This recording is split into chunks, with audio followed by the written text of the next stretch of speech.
അങ്ങനെ വീണ്ടും ഒരു നിയമസഭാ തെരഞ്ഞെടുപ്പ് വരികയാണ്. സ്ഥാനാർത്ഥികളുടെ പ്രഖ്യാപനമുണ്ട്. അതിനുശേഷം അങ്ങോട്ടും ഇങ്ങോട്ടുമുള്ള വാഗ്വാദങ്ങൾ നമ്മൾ കാണും. ഓൾറെഡി കേരളത്തിനെ രക്ഷിക്കാൻ വേണ്ടിയിട്ടുള്ള യാത്രകൾ പലരായി നടത്തി കഴിഞ്ഞു. ഇനിയിപ്പോൾ അതിൻ്റെയൊക്കെ ഒരു നെറ്റ് എഫക്റ്റ് എന്താണ്? നിലവിലെ ഭരണത്തിനെതിരെയാണോ അതോ ഭരണകൂടത്തിന് അനുകൂലമായിട്ടാണോ ജനങ്ങളുടെ വിധിയെഴുത്ത് എന്നൊക്കെ അറിയാൻ വേണ്ടിയിട്ട് ഇനി വളരെ കുറച്ച് ദിവസങ്ങൾ മാത്രമാണ് ബാക്കിയുള്ളത്. ജനങ്ങൾ പോളിംഗ് ബൂത്തിലേക്ക് എത്തുകയാണ്. ആദ്യമേ തന്നെ ഒരു കാര്യം പറയട്ടെ, 18 വയസ്സ് പൂർത്തിയായിട്ടുള്ള ഇന്ത്യൻ പൗരനായ ഈ നാട്ടിൽ ജീവിക്കുന്ന ഒരാളാണ് നിങ്ങളെങ്കിൽ നിങ്ങൾ ഇത്തവണ വോട്ട് രേഖപ്പെടുത്തണം കേട്ടോ. അത് ഇത്തവണയെന്നല്ല, എല്ലാ തവണയും നമ്മളത് രേഖപ്പെടുത്തണം. ഈ ജനാധിപത്യ വ്യവസ്ഥിതിയിലെ നമ്മുടെ ഏറ്റവും വലിയ പവറാണത്. നമ്മൾ പലപ്പോഴും ചോദിക്കാറുണ്ട്, ഒരാൾ മാത്രം വോട്ട് ചെയ്ത് കഴിഞ്ഞാൽ എന്ത് മാറ്റം വരാനാണ്, ഞാൻ വോട്ട് ചെയ്തിട്ടില്ല എന്ന് വെച്ചിട്ട് ഇപ്പോൾ പ്രത്യേകിച്ചൊന്നും സംഭവിക്കാനില്ലല്ലോ എന്ന്. അങ്ങനെ ചിന്തിക്കുന്ന 1000 പേരുണ്ടെങ്കിൽ ചിലപ്പോൾ ഒരാൾ ജയിക്കുന്നത് 700 വോട്ടിൻ്റെ ഭൂരിപക്ഷത്തിലായിരിക്കും. ആ ആൾ ഒരു പക്ഷേ പരാജയപ്പെടാനുള്ളതായിരുന്നിരിക്കാം നമ്മുടെ എല്ലാവരുടെയും വോട്ട് വന്നിരുന്നെങ്കിൽ. അപ്പോൾ വോട്ട് കൃത്യമായി രേഖപ്പെടുത്തുക എന്ന് പറയുന്നത് അത് ഓരോ പൗരൻ്റെയും കടമയാണ് എന്ന് ഓർമ്മിപ്പിച്ചിട്ട് തുടങ്ങട്ടെ. ഇത്തവണത്തെ സ്ഥാനാർത്ഥി പ്രഖ്യാപനങ്ങളൊക്കെ വന്നപ്പോൾ തൃക്കാക്കരയിലെ NDA സ്ഥാനാർത്ഥി 2020 സ്ഥാനാർത്ഥിയായിട്ടുള്ള അഖിൽ മാരാർ അദ്ദേഹത്തെക്കുറിച്ച് ജനങ്ങൾക്ക് എന്തറിയാം എന്നുള്ളതിനെക്കുറിച്ച് ഒരു സ്റ്റേറ്റ്മെൻറ്റ് പറഞ്ഞിട്ടുണ്ട്. നമുക്ക് അതൊന്ന് കാണാം, അതിനുശേഷം ബാക്കി സംസാരിക്കാം. എൻ്റെ ഫേസ് ഒരാൾക്ക് തിരിച്ചറിയാൻ പരിചയപ്പെടുത്തേണ്ട ആവശ്യമില്ല. ഒരുപാട് പേർക്ക് എന്നെ അറിയാം, സോഷ്യൽ മീഡിയ വഴിയായാലും ചാനൽ വഴിയായാലും. അപ്പോൾ ഇന്ന ആളാണ് അഖിൽ മാരാർ, ഇനി അയാൾക്ക് ഞാൻ എന്തിനു വോട്ട് കൊടുക്കണം എന്നതാണ് രണ്ടാമത്തെ ചിന്ത. ആ രണ്ടാമത്തെ ചിന്ത അവരിലേക്ക് എത്തിക്കണമെങ്കിൽ 100 ദിവസത്തെ ബിഗ് ബോസ് കണ്ടിട്ടുള്ള ആർക്കും എനിക്ക് വോട്ട് ചെയ്യാൻ തോന്നും. ഇതാണ് ഒരു സ്ഥാനാർത്ഥി എലക്ഷന് നിൽക്കുന്ന സമയത്ത് അയാൾ ഏത് മണ്ഡലത്തിലാണോ നിൽക്കുന്നത് അവർ വോട്ട് ചെയ്യണോ വേണ്ടയോ എന്ന് പറയാൻ വേണ്ടിയിട്ട് ഒരു മാനദണ്ഡമായിട്ടെടുത്ത് മുന്നിലേക്ക് വെച്ചിരിക്കുന്നത്. First of all, Bigg Boss എന്ന് പറയുന്നത്, നമ്മൾ ബിഗ് ബോസിനെ കുറിച്ച് ബിഗ് ബോസ് സീസൺ നടക്കുന്ന സമയങ്ങളിൽ മാത്രമേ സംസാരിക്കുള്ളൂ, അല്ലാതെ കണ്ടൻറ്റ് ഇല്ല എന്നൊക്കെ പറഞ്ഞിരുന്നു. പക്ഷേ ഇപ്പോൾ നമ്മൾ ബിഗ് ബോസിനെ കുറിച്ച് സംസാരിച്ചേ പറ്റുള്ളൂ. കാരണം ഇത്തവണ ബിഗ് ബോസ് കണ്ടസ്റ്റൻസ് ആയിട്ടുള്ള ആൾക്കാർ വേറെയും ഇലക്ഷന് മത്സരിക്കുന്നുണ്ട്. ചില സ്ഥാനാർത്ഥികളെല്ലാം കൂടി ചേർത്ത് വെച്ച് നോക്കുമ്പോൾ ഇതെന്താണ് ബിഗ് ബോസ് മത്സരമോ എന്ന് നമുക്ക് തോന്നിപ്പോകുന്നത് പോലത്തെ ഒരു സാഹചര്യം തന്നെയുണ്ട്. ബിഗ് ബോസ് എന്ന് പറയുന്നത് ഒരു സ്ട്രാറ്റജി വിന്നിങ് ഷോയാണ്. 24 മണിക്കൂറും ലൈവായി ക്യാമറകൾ റൺ ചെയ്യുന്ന, എതിരാളികളെ മുഴുവൻ പല സ്ട്രാറ്റജികൾ ഉപയോഗിച്ചുകൊണ്ട് മെൻ്റലി തകർത്തുകൊണ്ട് അവർക്ക് മത്സരിക്കാൻ പറ്റാത്തൊരവസ്ഥയിലേക്ക് എത്തിച്ച് നമ്മൾ വിജയിച്ച് മുന്നിൽ വരിക. ഫിസിക്കൽ ടാസ്കുകളിലായാലും മെൻ്റൽ ടാസ്കുകളിലായാലും ഒക്കെ തൻ്റെ ഒരു പ്രാഗൽഭ്യം മറ്റുള്ളവരെക്കാൾ മുന്നിലാണെന്ന് തെളിയിക്കുകയോ അല്ലെങ്കിൽ തന്നേക്കാൾ കഴിവുള്ളവരെ ഏതെങ്കിലും തരത്തിൽ അടിച്ചിരുത്തുകയോ ചെയ്തുകൊണ്ട് വിജയിക്കുക എന്ന് പറയുന്ന ആ ഒരു പ്രോസസ്സാണ് അവിടെ നടക്കുന്നത്. മാത്രമല്ല, Bigg Boss Malayalam reality show series മുഴുവൻ നമ്മൾ എടുത്തു നോക്കുകയാണെങ്കിൽ അവിടെ വിന്നറായിട്ടുള്ള അല്ലെങ്കിൽ ജനപ്രീതി ആർജിച്ചിട്ടുള്ള എന്ന് നമ്മൾ പറയുന്ന ഒരുപാട് വോട്ടുകൾ കിട്ടിയിട്ടുള്ള ആളുകളൊക്കെ എടുത്തു നോക്കുമ്പോൾ വളരെ റിഗ്രസീവായ വാല്യൂസ് നമ്മുടെ സമൂഹത്തിലേക്ക്, എന്ന് വെച്ചാൽ നമ്മൾ അൺലേൺ ചെയ്തുകൊണ്ടിരിക്കുന്ന, ഇങ്ങനെയൊന്നും ചിന്തിക്കലടോ എന്നൊക്കെ പറയാൻ തോന്നിപ്പിക്കുന്ന വാല്യൂസ് വീണ്ടും വീണ്ടും ആളുകളിലേക്ക് ഇൻജെക്റ്റ് ചെയ്തിട്ടുള്ള ആളുകളാണ് അവിടെ സെലിബ്രേറ്റ് ചെയ്യപ്പെട്ടിട്ടുള്ളത്. ഒരു ജനാധിപത്യ സംവിധാനത്തിനുള്ളിൽ നിൽക്കുമ്പോൾ എങ്ങനെ പരസ്പര ബഹുമാനത്തോടുകൂടി സംസാരിക്കാം എന്ന് പറയുന്നൊരു സാഹചര്യമാണ് ഉണ്ടാവേണ്ടതെന്നാണല്ലോ നമ്മൾ വിശ്വസിക്കുന്നത്.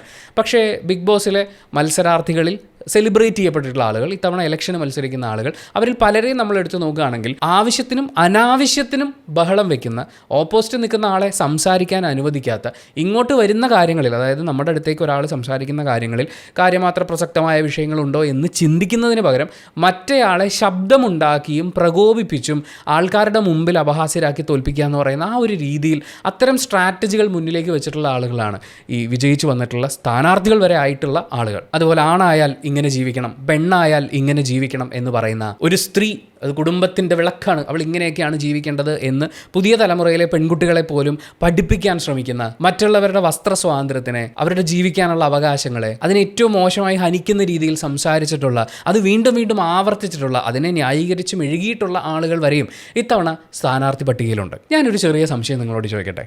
ശരിക്കും എലക്ഷന് മത്സരിക്കുക എന്ന് പറയുമ്പോൾ എന്താണ് ഇവിടെ ഏറ്റവും അടിസ്ഥാനപരമായ ആവശ്യമുള്ളത്? കഴിവാണോ? എക്സ്പീരിയൻസ് ആണോ? കഴിവെന്ന് പറയുമ്പോൾ ഒരു ജനവിഭാഗത്തിന്, എന്ന് വെച്ചാൽ പല വിധത്തിലുള്ള ആളുകളുണ്ടാവും, പല ജീവിത സാഹചര്യങ്ങളിലുള്ളവരുണ്ടാവും, പല സാമ്പത്തിക സ്ഥിതിയിലുള്ളവരുണ്ടാവും, പല മാനസിക വ്യാപാരങ്ങളിലൂടെ കടന്നു പോകുന്ന ആളുകളുണ്ടാവും. അങ്ങനെ ഓരോ മനുഷ്യനും നേരിടുന്ന പ്രശ്നങ്ങൾ പല വിധമാണ്. ഒരു നിയമസഭാ മണ്ഡലം എന്ന് പറയുമ്പോഴേക്കും അവിടെ ഇത്ര ആളുകൾ താമസിക്കുന്നുണ്ട്, അവരൊക്കെ പല വിഭാഗത്തിലുള്ളവരാണ്. അപ്പോൾ ഇവർക്ക് ഓരോരുത്തർക്കും ഓരോരോ പ്രശ്നങ്ങളുണ്ട്, കൂടാതെ പൊതുവായ പ്രശ്നങ്ങളുണ്ട്. ഈ പ്രശ്നങ്ങളെ ഒക്കെ പരിഗണിക്കുന്ന സമയത്ത് ഇവരെ എല്ലാവരെയും ഒരുമിച്ച് നിർത്താൻ പറ്റുന്നത്, അതായത് ഇത്രയും ഡിഫറൻ്റ് ആയിട്ടുള്ള ആളുകളെ നമ്മൾ ഒരുമിച്ച് നിർത്തിയേ പറ്റുള്ളൂ. അവരുടെ പൊതുവായ ആവശ്യങ്ങൾക്ക് പ്രാധാന്യം കൊടുത്തുകൊണ്ട്, എന്നാൽ വ്യക്തിഗത ആവശ്യങ്ങൾക്ക് മുൻഗണന ഒട്ടും നഷ്ടപ്പെടാതെ, ആരുടെയും സ്വാർത്ഥ താല്പര്യങ്ങളെ സംരക്ഷിക്കുന്നില്ല എന്ന് ഉറപ്പാക്കിക്കൊണ്ട് അങ്ങനെ മുന്നോട്ട് പോകണമെങ്കിൽ ഒന്ന് ഈ ആളുകളെ കൃത്യമായി മാനേജ് ചെയ്യാനുള്ളൊരു കഴിവുണ്ടാവണം. നമ്മൾ സോഷ്യൽ മീഡിയയിൽ വന്നിരുന്ന് ലൈവ് ചെയ്യുന്നു, അല്ലെങ്കിൽ ഇത്ര മില്യൺ ഫോളോവേഴ്സ് ഉണ്ട്, ഞാൻ ഒരു പരിപാടിക്ക് ഉദ്ഘാടനത്തിന് ചെന്ന് കഴിഞ്ഞാൽ അവിടെ ഇത്രയും ആൾക്കാർ കൂടുന്നുണ്ടല്ലോ എന്നുള്ളതൊന്നും ആളുകളെ മാനേജ് ചെയ്യാനുള്ളൊരു കഴിവായി മാറുന്നില്ല. അവരുടെ പ്രശ്നങ്ങളെ അണ്ടർസ്റ്റാൻഡ് ചെയ്യാനും അതിനനുസരിച്ച് നടപടികൾ കൈക്കൊള്ളാനും നമ്മൾ പ്രാപ്തരാണ് എന്നുള്ളതിൻ്റെ ഒരു സൂചകമല്ലത്. ഇനി ഇത്രയും ആളുകളെയൊക്കെ ഒരുമിപ്പിക്കാനും അഭിപ്രായങ്ങളെ ഒരുപോലെ കൊണ്ടുവരാനും ഒക്കെ നമുക്ക് സാധിക്കുമെങ്കിലും നമ്മളിവിടെ ഓരോ കാര്യങ്ങളും നടത്തിയെടുക്കേണ്ടത്, ഒരു MLA സ്ഥാനത്ത് നിൽക്കുന്ന ഒരാൾ ഓരോ കാര്യവും നടത്തിയെടുക്കേണ്ടത് നമ്മുടെ ഇവിടുത്തെ ഉദ്യോഗസ്ഥ വൃന്ദമുണ്ട്, അതുപോലെ മറ്റ് രാഷ്ട്രീയ സാഹചര്യങ്ങളുണ്ട്, ഈ സംസ്ഥാനത്തിന് പൊതുവായ കുറേ ആവശ്യങ്ങളുണ്ട്, ഈ രാജ്യത്തിന് പൊതുവായിട്ടുള്ള കുറേ ആവശ്യങ്ങളുണ്ട്. ഇതിൽ നിന്നൊക്കെ നമ്മുടെ ആവശ്യങ്ങളും പോപ്പ് ചെയ്ത് വരണം, അത് മുന്നിലേക്ക് കൊണ്ടുവരണം. ഓരോ ആളുകളെ കൊണ്ടും ഓരോ കാര്യങ്ങളും ചെയ്യിപ്പിച്ച് ഈ ഏറ്റവും എൻഡ് റിസൾട്ടായിട്ടുള്ള, അതായത് ഓരോ പൗരനിലേക്കും ഈ അവകാശങ്ങളെ, ഈവൻ അവകാശമായിട്ടുള്ള കാര്യങ്ങളും അല്ലാതെ സഹായമായിട്ടുള്ള കാര്യങ്ങളൊക്കെ എത്തിക്കുക എന്ന് പറയുന്നത് അത്രയധികം പ്രാഗൽഭ്യം വേണ്ട, ഇത്രയും കാര്യങ്ങളെ മാനേജ് ചെയ്യാൻ കഴിവുള്ളവരായിരിക്കണം. പക്ഷേ നമ്മളിപ്പോൾ 100 ദിവസത്തെ ബിഗ് ബോസ് കണ്ടാൽ മതി എന്ന് പറഞ്ഞാൽ ആ 20-30 ആളുകൾ മാത്രമുള്ളൊരു ഷോയിൽ തൻ്റെ കൂടെ ഒരു 10 പേരെ തികച്ചു നിർത്താൻ പറ്റാത്ത ആളുകൾ, അതും ആ ഓപ്പോസിറ്റ് നിൽക്കുന്ന ഓരോ ആളെയും വെറുപ്പിക്കുന്നതിൻ്റെ പീക്ക് നമുക്ക് കാണിച്ചു തന്നിട്ടുള്ള ആളുകൾ, ഇവരെങ്ങനെയാണ് ആളുകളെ ഒരുമിപ്പിക്കുക? അതുപോലെ ഇത്രയും വലിയൊരു സിസ്റ്റത്തിനെ എങ്ങനെയാണ് ഏകോപിപ്പിച്ച് പ്രവർത്തിപ്പിച്ചൊരു റിസൾട്ട് ഉണ്ടാക്കുക എന്ന് ചോദിക്കുമ്പോൾ നമ്മളവരെ ഇങ്ങനെ ജഡ്ജ് ചെയ്യുന്നത് ശരിയല്ലല്ലോ എന്നൊക്കെ പറയാം. പക്ഷേ ആ സ്ഥാനാർത്ഥി തന്നെ വന്ന് നിന്നിട്ട് പറയുകയാണ്, ഞാൻ ബിഗ് ബോസ് കണ്ടിട്ടുള്ളത് വെച്ചിട്ട് എന്നെ വിലയിരുത്തു, അത് വെച്ചിട്ടാണ് നമ്മളിപ്പോൾ സംസാരിക്കുന്നത്. ഇനി എക്സ്പീരിയൻസിലേക്ക് വരാനാണെങ്കിൽ, ഒരു പ്രദേശത്തിന് ഇപ്പോൾ തൃക്കാക്കര മണ്ഡലത്തിൽ അഖിൽ മാരാർ മത്സരിക്കുന്നു. അയാൾ അവിടെ മത്സരിച്ച് വിജയിച്ചാൽ അവിടുത്തുകാരുടെ MLA ആണ്. അപ്പോൾ ആ നിയമസഭാ മണ്ഡലത്തിലെ ഓരോ പ്രശ്നങ്ങളെക്കുറിച്ചും കൃത്യമായ ധാരണ ഉണ്ടാവുകയും ആ ജനങ്ങൾക്ക് പൊതുവായി ഒരു വികസനം എത്തിച്ചു കൊടുക്കാൻ സാധിക്കും. അപ്പോൾ മന്ത്രിയാവുക എന്ന് പറയുമ്പോൾ അത് വേറെ തന്നെ തലത്തിൽ നിൽക്കുന്ന ഒരു ഉത്തരവാദിത്വമാണ്. പക്ഷേ ഒരു MLA എന്ന് പറയുമ്പോൾ ഏറ്റവും മിനിമം അവിടെ ടാറിട്ട റോഡും ടാറിടാത്ത റോഡുകളും നമ്മൾ തിരിച്ചറിയണ്ടേ? ആ മണ്ഡലത്തിലുള്ള ഓരോ ആളുകളും അവരുടെ ആവശ്യങ്ങളും നമ്മൾ മനസ്സിലാക്കിയിരിക്കണ്ടേ? ഇപ്പോൾ എന്നോട് പെട്ടെന്ന് വരൂ, നിങ്ങൾക്ക് കാസർഗോഡ് ഒരു നിയമസഭാ മണ്ഡലം തരാം, ഒന്ന് മത്സരിക്കുമോ എന്ന് ചോദിച്ചു കഴിഞ്ഞാൽ എനിക്ക് ചിന്തിക്കേണ്ട കാര്യം പോലുമില്ല. നോ, കാരണം എനിക്കറിയാത്തൊരു ഭൂമികയാണത്, എനിക്കറിയാത്ത ജനങ്ങളാണത്, അവരുടെ ആവശ്യങ്ങൾ, അവരുടെ സംസ്കാരങ്ങൾ, അവർ ജനിച്ച് ജീവിച്ചു പോകുന്ന സാഹചര്യങ്ങൾ, അവിടെ എത്ര പൗരന്മാർ ഇത്ര പ്രായത്തിനുള്ളിലും പുറത്തുമായിട്ടുണ്ട്, അവരിൽ ഓരോ ആളുകളുടെയും ഒരു പ്രധാനപ്പെട്ട ഹോബി എന്താണ്, ആ മണ്ഡലത്തിലേക്ക് വേണ്ടുന്ന ഏറ്റവും പ്രധാനപ്പെട്ട വികസനം എന്താണ്, ഇതൊന്നും നമുക്കറിയില്ല. അപ്പോഴാണ് ഞാൻ പറയുന്നത്, ഈ ബിഗ് ബോസ് കണ്ടസ്റ്റൻസ് മത്സരിക്കാൻ വരുന്നത് മാത്രമല്ല കേട്ടോ, അല്ലാതെയുള്ള ആളുകളെ നമ്മൾ എടുത്തു നോക്കിക്കഴിഞ്ഞാലും പലരും പല മണ്ഡലങ്ങളിൽ നിന്ന് മത്സരിക്കുമ്പോൾ ഇവർക്ക് എങ്ങനെ ഇവിടെ അറിയാം? ഇപ്പോൾ ഒരു രാഷ്ട്രീയ പ്രവർത്തകനാണ്, ഒരുപാട് കാലം വിദ്യാർത്ഥി രാഷ്ട്രീയ പ്രസ്ഥാനത്തിലും അതിനുശേഷം രാഷ്ട്രീയ പാർട്ടികളുടെയൊക്കെ ഭാഗമായി പ്രവർത്തിച്ചിട്ടുള്ള ആളുകൾക്ക് ഒരു ബേസിക് ഐഡിയ ഉണ്ടാകും. ഒരു സ്ഥലത്ത് ചെന്നാൽ ഒരു ഏരിയയുടെ വികസനവും കാര്യങ്ങളുമായിട്ട് ബന്ധപ്പെട്ട്, ആളുകളെ ഏകോപിപ്പിക്കുന്നതുമായിട്ട് ബന്ധപ്പെട്ട് നമ്മൾ ഇന്ന കാര്യങ്ങൾ ചെയ്യണം. പക്ഷേ ഒരു സിനിമാ താരത്തിന് അല്ലെങ്കിൽ ഒരു ബിഗ് ബോസ് കണ്ടസ്റ്റൻറ്റിന് എങ്ങനെയാണ് ഒരു മണ്ഡലത്തിലെ ജനങ്ങളുടെ ആവശ്യങ്ങളെ കൃത്യമായി മനസ്സിലാക്കാൻ പറ്റുക? ഒരു നാടിൻ്റെ പ്രശ്നങ്ങളെ മനസ്സിലാക്കി ആ നാടിനെ അറിയുന്ന ഒരാൾക്കല്ലേ അവിടെ വേണ്ടുന്ന കാര്യങ്ങൾ നമുക്ക് മാറ്റം വരുത്താൻ പറ്റുള്ളൂ. അപ്പോൾ ഇവിടെ കഴിവ് വേണം, എക്സ്പീരിയൻസ് വേണം. ഇതിൻ്റെ രണ്ടിൻ്റെയും അവസ്ഥയെക്കുറിച്ച് നമ്മൾ സംസാരിച്ചു. പക്ഷേ പലപ്പോഴും ഈ സ്ഥാനാർത്ഥികളെ നിർണ്ണയിക്കുന്നത് നമ്മൾ നോക്കുമ്പോൾ സങ്കടകരമായിട്ടുള്ളൊരു കാര്യമാണ്. പോപ്പുലാരിറ്റി വെച്ചിട്ടാണ് സ്ഥാനാർത്ഥിയെ തീരുമാനിക്കുന്നത്. പണ്ടൊക്കെ ആണെങ്കിൽ ഈ മണ്ഡലത്തിലെ എല്ലാ ആളുകൾക്കും അറിയാവുന്ന, എല്ലാ വീടുകളുടെയും കാര്യങ്ങളിൽ ഇടപെട്ടിട്ടുള്ള, എല്ലാവരുടെയും പ്രശ്നങ്ങളെക്കുറിച്ച് ധാരണയുള്ള പൊതുസമ്മതനായ ഒരാളെ നിർത്തുക എന്നുള്ളതാണ്. ഇപ്പോൾ പൊതുസമ്മതനായ ആളല്ല, പോപ്പുലർ ആയിട്ടുള്ള ആളെ നിർത്തുക എന്നുള്ളൊരു രീതിയിലേക്ക് കാര്യങ്ങൾ മാറിയിട്ടുണ്ട്. രമേഷ് പിഷാരടിയും ഇവിടെ തീർച്ചയായും ഒരു എക്സാമ്പിളായിട്ട് വരുന്നുണ്ട്. ഒരു പോപ്പുലർ ഫിഗറിനെ നമുക്ക് കിട്ടി, പക്ഷേ ആ നാടിന്, ആ മണ്ഡലത്തിലെ ജനങ്ങൾക്ക് ഇയാൾ എത്രത്തോളം പോപ്പുലറാണ്, ഇയാൾക്ക് എന്തൊക്കെ റിസൾട്ട് കൊണ്ടുവരാൻ പറ്റും? നമ്മളിപ്പോൾ ഗ്യാസിൻ്റെ പ്രശ്നത്തെ അതിശക്തമായി നേരിട്ടുകൊണ്ടിരിക്കുകയാണ്. കേരളത്തിൽ നിന്നുള്ള പെട്രോളിയം സഹമന്ത്രി നമുക്കുണ്ട്. പക്ഷേ ഒരു യുദ്ധം ആരംഭിക്കുമ്പോൾ, അല്ലെങ്കിൽ ആഗോളതലത്തിൽ രാഷ്ട്രീയ പ്രശ്നങ്ങൾ ഇങ്ങനെ കലുഷിതമായി വരുമ്പോൾ ഇങ്ങനൊരു സാഹചര്യം ഉണ്ടായേക്കാം, അതിനുവേണ്ടി നമ്മൾ പ്രിപ്പയർഡ് ആയിരിക്കണം എന്ന് ചിന്തിക്കണമെങ്കിൽ നമ്മൾ ഈ ഇലക്ഷൻ നിൽക്കുന്ന ആളുകൾക്ക് വേണമെന്ന് പറഞ്ഞ 2 കാര്യങ്ങളുണ്ടല്ലോ, ആ 2 കാര്യങ്ങളും ഒരുപോലെ ഇമ്പോർട്ടൻ്റ് ആണ്. കഴിവും ഇമ്പോർട്ടൻ്റ് ആണ്, എക്സ്പീരിയൻസും ഇമ്പോർട്ടൻ്റ് ആണ്. ഇനിയിപ്പോൾ വളരെ മോശമായിട്ടുള്ളൊരു സ്ഥിതിയാണുള്ളത്, അപ്പോൾ അവിടെ നമുക്ക് എന്ത് ചെയ്യാൻ പറ്റും? അല്ലെങ്കിൽ സ്ഥിതി ഇത്രയും മോശമാണ്, ജനങ്ങൾ ഇങ്ങനെയാണ് ചെയ്യേണ്ടത് എന്ന് ജനങ്ങൾക്ക് ഒരു ധാരണ കൊടുക്കുന്നത് പോലെ, അവർക്കൊരു കോൺഫിഡൻസ് കൊടുക്കുന്നത് പോലെ ഒരു മറുപടി പകരാൻ നമ്മൾ ഈ പറയുന്ന മന്ത്രിയെ കൊണ്ട് സാധിച്ചിട്ടില്ല. ഒരു പോപ്പുലർ ഫിഗറായിരിക്കുന്നത് കൊണ്ട് മാത്രം അയാൾക്ക് ജനസമ്മതി ഉണ്ട് എന്നുള്ളത് കൊണ്ട് അയാളെ അവിടെ നിർത്തി വിജയിപ്പിച്ചെടുക്കുക എന്നുള്ളതിനപ്പുറത്തേക്ക് നമ്മളൊരാളെ വിജയിപ്പിച്ചു കഴിഞ്ഞാൽ, രാഷ്ട്രീയ പാർട്ടികളെ സംബന്ധിച്ച് അവർക്ക് ആരെങ്കിലും നിർത്തി ഒന്ന് ജയിപ്പിച്ച് കിട്ടിയാൽ മതി.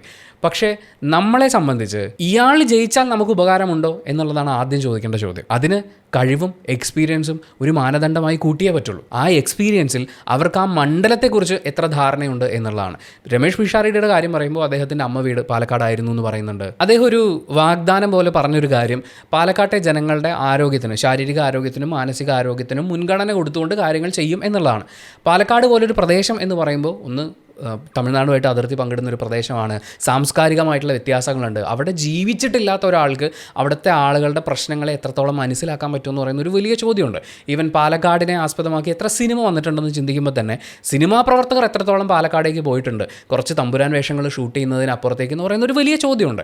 അപ്പോൾ എത്രത്തോളം ആ മണ്ഡലത്തെ അറിയാം, ആ മണ്ഡലത്തിന് എത്രത്തോളം മനസ്സിലാക്കിയിട്ടുള്ള ഒരാൾക്കാണ് നമ്മൾ വോട്ട് ചെയ്യേണ്ടത് എന്നുള്ളൊരു വലിയ ചോദ്യമുണ്ട്. ഇനിയിപ്പോൾ രമേഷ് പിഷാരടിക്ക് വോട്ട് ചെയ്യരുത് എന്നൊന്നല്ല ഞാൻ പറഞ്ഞു തരുന്നത്.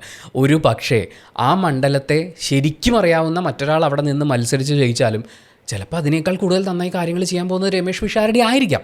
അല്ലെങ്കിൽ ഈ മണ്ഡലത്തിനെ പൂർണ്ണമായും അറിയുന്ന ഒരാൾ വിജയിച്ചു എന്ന് വിചാരിച്ചിട്ട് ആ മണ്ഡലം പൂത്തുലയാനൊന്നും പോകുന്നില്ല.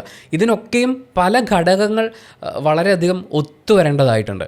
ഈ കഴിവും എക്സ്പീരിയൻസും മാത്രം പോരാ, അതിൻ്റെ കൂടെ ആത്മാർത്ഥത വേണം, അർപ്പണ മനോഭാവം വേണം, മണ്ഡലത്തിലുണ്ടായിരിക്കണം. പിന്നെ ഇവരുടെ രാഷ്ട്രീയ ലക്ഷ്യങ്ങൾ എന്തൊക്കെയാണ്? നമ്മളിപ്പോൾ സ്ഥാനാർത്ഥികളായിട്ടുള്ള പല ആളുകളെയും എടുത്തു നോക്കിയാൽ എൻ്റെ പ്രധാനമന്ത്രി എനിക്ക് ചെയ്തു തരും, ഞാൻ ഈ പ്രധാനമന്ത്രിക്ക് വേണ്ടിയാണ് ജോലി ചെയ്യുന്നത് എന്നാണ് പറയുക. ചിലർ പറയുക സംസ്ഥാന അധ്യക്ഷനെ പോലൊരു സംസ്ഥാന അധ്യക്ഷനെ കിട്ടിയതുകൊണ്ട് ഞാനിവിടെ ചേരാൻ തീരുമാനിച്ചു. അങ്ങനെ പ്രധാനമന്ത്രിക്ക് വേണ്ടി, സംസ്ഥാന അധ്യക്ഷന് വേണ്ടി, CMന് വേണ്ടി, ഇങ്ങനെ പല ആളുകൾക്ക്, വ്യക്തികൾക്ക് വേണ്ടി ആ വ്യക്തിപ്രഭാവത്തിനെ മുൻനിർത്തിക്കൊണ്ടാണ് പലരും വോട്ട് ചോദിക്കാൻ വരുന്നത്. ഞാൻ ഇന്ന കാര്യങ്ങൾ ചെയ്യും, എൻ്റെ കയ്യിൽ ഇത്രയും കഴിവുണ്ട്, എൻ്റെ കയ്യിൽ ഇത്രയും എക്സ്പീരിയൻസ് ഉണ്ട്, ഇതിൻ്റെ മാക്സിമത്തിൽ നിന്ന് ഞാൻ ഇത്ര കാര്യങ്ങൾ ചെയ്യും എന്നുള്ളതിനും അപ്പുറത്തേക്ക് ഒരു വ്യക്തിയെ ചൂണ്ടിക്കാണിച്ച് ഞാൻ ഇയാൾക്ക് വേണ്ടി ആത്മാർത്ഥമായി പണിയെടുക്കുന്ന ആളാണ്, അയാളോട് നിങ്ങൾക്ക് ഇഷ്ടമുള്ളതുകൊണ്ട് നിങ്ങൾ എനിക്ക് വോട്ട് ചെയ്യൂ എന്ന രീതിയിലാണ് പല ക്യാമ്പയിനുകളും മുന്നോട്ട് പോകുന്നത്. അതുപോലെ വോട്ട് എന്നൊരു പൗരൻ എന്നുള്ള നിലയ്ക്ക് എനിക്ക് പറയാനുള്ളൊരു കാര്യം, മുമ്പ് ഇതിനെക്കുറിച്ച് ഒരുപാട് ഡിബേറ്റ് നടന്നിട്ടുണ്ട്. പ്രായമായ ആളുകൾ ഇലക്ഷന് മത്സരിക്കേണ്ട കാര്യമുണ്ടോ? അവർക്കങ്ങ് വീട്ടിലിരുന്നാൽ പോരെ? അതേസമയം ഓപ്പോസിറ്റ് നിന്ന് വരും ഇത്രയും എക്സ്പീരിയൻസ് ഉള്ള ആളുകൾക്കാണ് വളരെ ശക്തമായിട്ടുള്ള തീരുമാനങ്ങൾ എടുക്കാൻ പറ്റുക എന്നുള്ളതാണ്. എൻ്റെ ഒരു അഭിപ്രായം എന്താണെന്ന് വെച്ചാൽ, പ്രായമായി അവശരായി രണ്ടുപേര് പിടിച്ചാൽ മാത്രമേ നടക്കാൻ പറ്റൂ എന്നൊരവസ്ഥയിലേക്കൊക്കെ എത്തി നിൽക്കുന്ന സമയത്ത് ശാരീരികമായി നിങ്ങൾക്ക് വയ്യാതിരിക്കുകയാണ്, പക്ഷേ നിങ്ങളുടെ എക്സ്പീരിയൻസിനെ ഞങ്ങൾക്ക് ആവശ്യമാണ്. ആ എക്സ്പീരിയൻസ് വെച്ചുകൊണ്ട് പാസ്റ്റിൽ എങ്ങനെയായിരുന്നു, പ്രസൻറ്റിൽ നമ്മൾ എങ്ങനെ പോകണം, ഫ്യൂച്ചറിലേക്ക് എന്തൊക്കെ കാര്യങ്ങൾ ചെയ്താൽ നന്നാവും എന്ന് പറയുന്ന നിർദ്ദേശങ്ങളും ആവശ്യമാണ്. അപ്പോൾ രാഷ്ട്രീയ പാർട്ടികളിലുള്ള ശാരീരിക അസ്വസ്ഥതകൾ അനുഭവിക്കുന്ന ആളുകൾ നിങ്ങളുടെ ഹെൽത്തിന് ഇമ്പോർട്ടൻസ് കൊടുക്കൂ. അവനവൻ്റെ ആരോഗ്യത്തിന് വേണ്ടി, മാനസിക ശാരീരിക ആരോഗ്യത്തിന് വേണ്ടിയിട്ട് സമയം കൂടുതൽ ചിലവഴിക്കൂ. തിരുവനന്തപുരത്ത് ഒരു വീടെടുത്ത് താമസിക്കൂ. എന്നിട്ട് നമ്മുടെ MLA മാർക്ക് അതുപോലെ മന്ത്രിമാർക്ക് ഓൺ കോൾ അവൈലബിൾ ആയിരിക്കണം. ഒരു ചർച്ചയ്ക്ക് വേണ്ടിയിട്ട് വിളിക്കുമ്പോൾ അവിടെ എത്താൻ സാധിക്കണം. അത്രയൊക്കെ മതി. അല്ലാതെ കാസർഗോഡ് നിന്ന് തിരുവനന്തപുരം വരെ ഓടി നടന്ന് ജോലി ചെയ്യേണ്ടുന്ന ഒരു മന്ത്രി ചെയ്യേണ്ട, അല്ലെങ്കിൽ ഒരു MLA ചെയ്യേണ്ട അത്രയും ജോലിയും ഏത് പ്രായമായാലും ഞാൻ തന്നെ ചെയ്യും എന്ന് പറഞ്ഞിട്ട് വന്നിരുന്ന് എന്താണെന്നറിയോ, ഞാനിത് കുറ്റം പറയുകയോ കളിയാക്കുകയോ ഒന്നുമല്ല. ഓരോരുത്തരുടെയും ശാരീരിക അവസ്ഥകളെ നമുക്ക് മനസ്സിലാക്കാൻ പറ്റും. പക്ഷേ ആ ശാരീരിക അവസ്ഥയിൽ നിന്നുകൊണ്ട് നിങ്ങൾക്ക് ഏറ്റവും നല്ല റിസൾട്ട് ഉണ്ടാക്കി കൊടുക്കാൻ സാധിക്കുന്നത് നിങ്ങളൊരു ഉപദേഷ്ടാവായി മാറുമ്പോഴാണ്. പണിയെടുക്കാൻ ആരോഗ്യമുള്ളവർ ഓടട്ടെ, നിങ്ങൾ എന്ത് പണിയെടുക്കണമെന്ന് പറഞ്ഞു കൊടുക്കൂ, അവർ ആ പണിയെടുക്കട്ടെ. അങ്ങനെ നമുക്ക് ഒരുമിച്ച് ഈ എക്സ്പീരിയൻസിനെയും അതേപോലെ തന്നെ യൗവനത്തിനെയും ഒരുപോലെ ഉപയോഗിക്കുന്ന ആ രീതിയിലേക്ക് നമ്മുടെ രാഷ്ട്രീയ പാർട്ടികൾ മാറണമെന്ന് തോന്നുന്നുണ്ട്. പക്ഷേ വോട്ട് കിട്ടിയില്ലെങ്കിൽ ഞാൻ വേറെ ഗ്രൂപ്പ് ഉണ്ടാക്കിയിട്ട് സ്വന്തമായിട്ട് മത്സരിക്കും എന്ന് പറയുന്നൊരവസ്ഥയിലാണ് ഇന്നും കേരള രാഷ്ട്രീയം മുന്നോട്ട് പോയിക്കൊണ്ടിരിക്കുന്നത്. Let's come back to Bigg Boss. അടിസ്ഥാനരഹിതമായ കാര്യങ്ങൾ പറയുക, നുണ പറയുക, ബഹളം വയ്ക്കുക, ആവശ്യത്തിനും അനാവശ്യത്തിനും സെൻറ്റിമെൻറ്റ്സ് അടിക്കുക, സദാചാരത്തെ മുൻനിർത്തിക്കൊണ്ട് ആളുകളെ അവഹേളിക്കുക, കുറ്റപ്പെടുത്തുക, ഒറ്റപ്പെടുത്തുക, ഇത്തരം കാര്യങ്ങൾ നമ്മുടെ മുന്നിലെടുത്ത് ആറാടിയിട്ടുള്ള ആളുകൾ ഇലക്ഷന് വന്ന് മത്സരിക്കുമ്പോൾ നാളെ ഒരു നിയമസഭയിലെ പ്രശ്നമുണ്ടാകുന്ന സമയത്ത് ഇവരൊക്കെ MLA-മാരായെന്ന് വിചാരിക്കും. നിങ്ങളൊരു നിയമസഭാ സമ്മേളനം വെറുതെ ഒന്ന് മനസ്സിലാലോചിച്ച് നോക്കിയാൽ, കേരള ചരിത്രത്തിൽ തന്നെ ഏറ്റവും വലിയ ഒരു നിയമസഭാ സമ്മേളനം ഇപ്പോഴും നിങ്ങൾക്ക് ഗൂഗിളിൽ അടിച്ച് നോക്കിക്കഴിഞ്ഞാൽ, യൂട്യൂബിൽ അടിച്ച് നോക്കിക്കഴിഞ്ഞാൽ കാണാൻ പറ്റും. സ്പീക്കറുടെ കസേരയൊക്കെ എടുത്ത് എറിയാൻ പോകുന്നത് നിങ്ങൾക്ക് കാണാൻ പറ്റും. ഞാൻ അതിനൊന്നും ഒരിക്കലും ഒരു കാലത്തും ന്യായീകരിക്കുകയല്ല. പക്ഷേ അതിനി ആവർത്തിക്കപ്പെടരുത്. അത് ആവർത്തിക്കപ്പെടില്ല എന്നുള്ളതാണ് കഴിഞ്ഞ കുറച്ച് വർഷങ്ങൾ നമ്മൾ തിരിഞ്ഞു നോക്കുമ്പോൾ നമുക്ക് കാണാൻ പറ്റുന്നത്. അത്തരം സാഹചര്യങ്ങളിലേക്ക് പോയിട്ടില്ല. പക്ഷേ നിയമസഭ ഒരു ബിഗ് ബോസ് ഹൗസായി മാറാനുള്ള അവസ്ഥ നിങ്ങൾ ആലോചിച്ച് നോക്കും. അങ്ങോട്ടും ഇങ്ങോട്ടും മോശം വാക്കുകൾ പറയുന്ന സ്പീക്കർ, പ്ലീസ് നിങ്ങളൊന്നും മിണ്ടാതിരിക്കൂ. അതായത് അങ്ങോട്ട് കാശ് കൊടുത്ത്, കോടികൾ കൊടുത്ത് അല്ലെങ്കിൽ ലക്ഷങ്ങൾ കൊടുത്ത് നിങ്ങളെ പോപ്പുലറാക്കി തരാം എന്ന് പറഞ്ഞൊരു ഷോയിൽ മത്സരിക്കാൻ കൊണ്ടിരുത്തിയിട്ട് അഖിൽ മരാർ അടങ്ങിയിരിക്കൂ, ലക്ഷ്മിപ്രിയ മിണ്ടാതിരിക്കൂ എന്ന് പറഞ്ഞാൽ അതിനെയും മൈൻഡ് ചെയ്യാതെ ബഹളം വെച്ചിട്ടുള്ള ലാലേട്ടൻ വരട്ടെ എന്നിട്ട് ഞാൻ മാറിക്കോളാം, നന്നായിക്കോളാം എന്ന് പറയുന്ന, അങ്ങനെ വ്യക്തികൾക്കനുസരിച്ച് തീരുമാനങ്ങൾ മാറ്റുന്ന, സ്വന്തം വിജയം മാത്രം എന്ന് കരുതി മുന്നോട്ട് പോകുന്ന ആളുകൾ എങ്ങനെയാണ് പൊതുജന സേവകരായിട്ട് മാറുക എന്നുള്ളൊരു വലിയ സംശയം എനിക്കിപ്പോഴും ഉണ്ട്. മേ ബി അവർ ഇലക്ഷനൊക്കെ നിന്ന് അഥവാ ജയിക്കുകയാണെങ്കിൽ അവരത് പ്രൂവ് ചെയ്യട്ടെ. എന്തായാലും കേരള നിയമസഭ ഒരു ജുറാസിക് പാർക്ക് ആവണമെന്ന് എനിക്ക് ആഗ്രഹമില്ല. അങ്ങോട്ടും ഇങ്ങോട്ടും അലർച്ചകളൊക്കെ കേൾക്കുന്ന, ഇതെങ്ങാനും കടിക്കുമോ എന്ന് നമ്മൾ പേടിക്കുന്ന അങ്ങനത്തെ ബഹളങ്ങൾ. എന്നാൽ അതേസമയം വളരെ സൈലൻ്റ് ആയിട്ടുള്ള, നമ്മൾ പല സ്ഥാനാർത്ഥികളെയും നോക്കുമ്പോൾ നല്ല ചിരിയാണ്, അങ്ങനെയും വന്നിരിക്കും. സംസ്ഥാന അധ്യക്ഷൻ പറയുമ്പോൾ ചിരിച്ചുകൊണ്ടിരിക്കുന്നു, വോട്ട് ചോദിക്കാൻ വരുന്നു ചിരിക്കുന്നു. പക്ഷേ അവർ നിയമസഭയിലും പോയിരുന്നിട്ട് ആ ചിരിച്ചിരിക്കരുത്. അവിടെ സംസാരിക്കേണ്ട കാര്യങ്ങൾ സംസാരിക്കാൻ പറ്റണം, മാറ്റങ്ങൾക്ക് വേണ്ടിയിട്ട് നിലകൊള്ളാൻ പറ്റണം, ജനങ്ങളെ ഏകോപിപ്പിക്കാനും പുതിയ കാര്യങ്ങൾ നടപ്പിലാക്കി എടുക്കാനും പറ്റണം. അതിന് ഉദ്യോഗസ്ഥ വൃന്ദത്തിനെ പിടിച്ചു നിർത്താൻ കഴിയണം, അതുപോലെ ജനങ്ങളെ പിടിച്ചു നിർത്താൻ കഴിയണം. തൻ്റെ ഫെല്ലോ പൊളിറ്റീഷ്യൻസിനെ കൺട്രോൾ ചെയ്യാന്ന് വെച്ചാൽ അവരുടെ മെക്കിട്ട് കയറി കൺട്രോൾ ചെയ്യുക എന്നുള്ളതല്ല, നമ്മുടെ ആവശ്യങ്ങൾ നടത്തിയെടുക്കാൻ വേണ്ടിയിട്ട് കൃത്യമായി നമുക്ക് അവരെ മാനേജ് ചെയ്യാൻ പറ്റണം. അത്തരം സാധ്യതകളെയൊക്കെ ഉപയോഗിക്കാൻ പറ്റുന്ന ആളുകൾ ഇത്തവണ ഇലക്ഷന് കൂടുതൽ മത്സരിക്കുകയും അതിൽ കഴിവുള്ളവർ വിജയിക്കുകയും ചെയ്യട്ടെ എന്നാണ് ഞാൻ ആഗ്രഹിക്കുന്നത്. എനിക്ക് രാഷ്ട്രീയ പാർട്ടികളൊന്ന് വ്യക്തമാക്കിയാൽ കൊള്ളാം എന്ന് തോന്നുന്ന ഏറ്റവും പ്രധാനപ്പെട്ട കാര്യം, നിങ്ങൾ ഈ മത്സരിക്കാൻ ചീട്ട് കൊടുക്കുന്ന ആളുകളെ സെലക്ട് ചെയ്യുന്നത് ഏത് മാനദണ്ഡത്തിലാണ്? മണ്ഡലം കണ്ടിട്ടില്ലാത്ത പുഞ്ചിരിക്കാരെ കൊണ്ടുവന്ന് വിജയിപ്പിച്ചിട്ട് നിങ്ങൾ ജനങ്ങളോട് എന്ത് മെസ്സേജാണ് കൊടുക്കാൻ ഉദ്ദേശിക്കുന്നത്? ഞങ്ങൾ നിർത്തും, നിങ്ങളങ്ങോട്ട് ജയിപ്പിച്ചോ, ബാക്കി കാര്യങ്ങളൊക്കെ നമ്മൾ എങ്ങനെയെങ്കിലും ഒപ്പിച്ചോളും എന്നാണോ?